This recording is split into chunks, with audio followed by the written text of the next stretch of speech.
Once there was a girl named Nikki who wanted her new mittens made from wool as white as snow. Please, Bubba, will you make me some snow white mittens?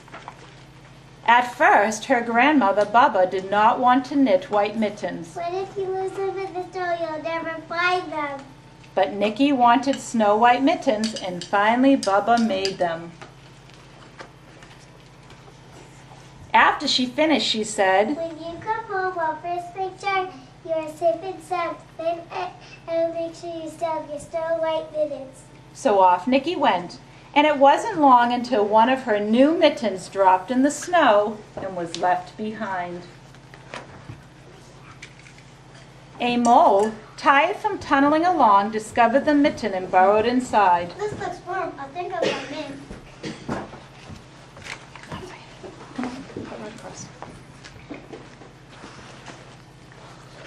A snowshoe rabbit came hopping by.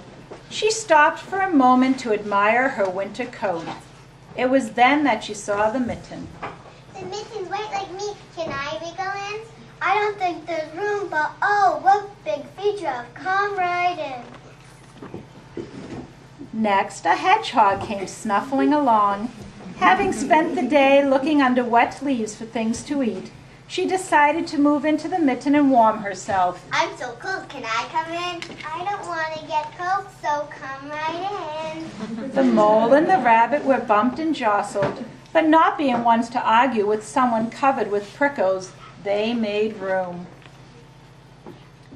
As soon as the hedgehog disappeared into the mitten, a big owl, attracted by the commotion, swooped down. I wonder what's happening here. Can I come in? There's not enough room, but your claws look so sharp, so I guess you can.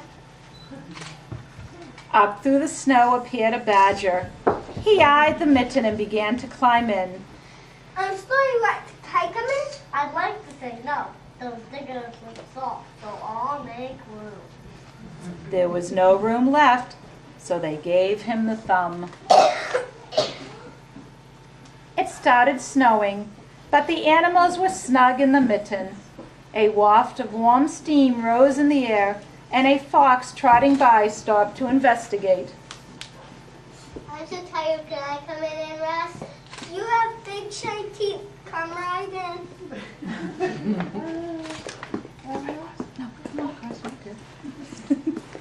A great bear lumbered by. He spied the mitten all plumped up. Not being one to be left out in the cold, she began to nose her way in. The animals were packed in as tightly as could be, but what animal would argue with the bear? It's so cold out here, so please make room for me.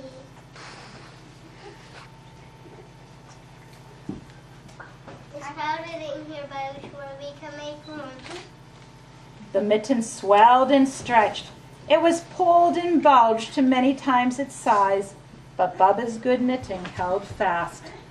Along came a meadow mouse, no bigger than an acorn. I'm the most small. I will take a phone drone. You can rest on my nose. The bear, tickled by the mouse's whiskers, gave an enormous sneeze. Achoo! The force of the sneeze shot the mitten up into the sky and scattered the animals in all directions. On her way home, Nikki saw a white shape in the distance. There's my mitten. It was the lost mitten silhouetted against the blue sky. As she ran to catch her snow-white mitten, she saw Bubba's face in the window. First she looked to see if she was safe and sound, and then she saw that she still had her new mittens. The end.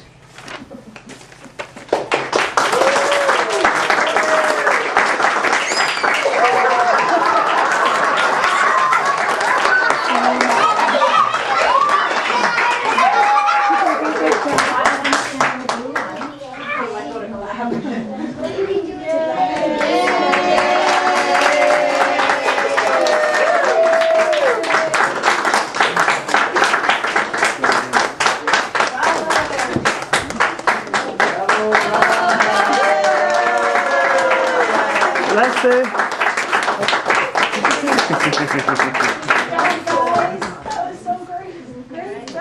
Well, thank you all for coming, and it was our third and luckily our final attempt, so I appreciate all your flexibility with rescheduling. But so as you know, we did an author study in January on Jan Red, and we read most of her books and sent some home, did quite a few writing projects and reading projects here and art projects, and wrote her letters and received a letter back with a poster.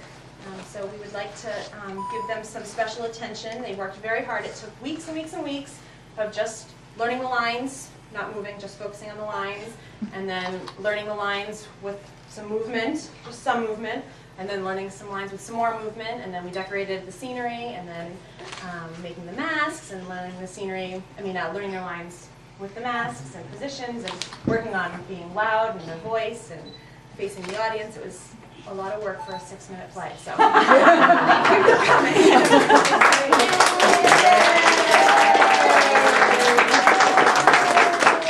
Playing the part of Nikki, we have Olivia Pampanella. And playing the part of the mole is Everett.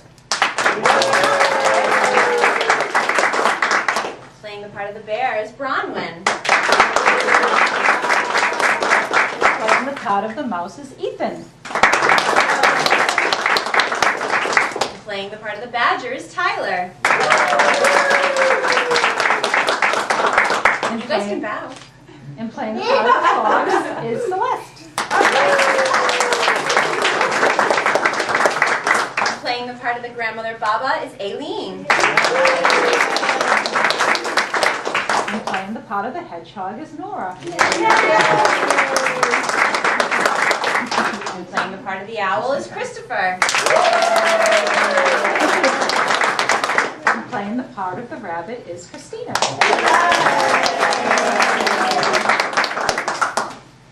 And thank you for coming, and now we can all have some snacks.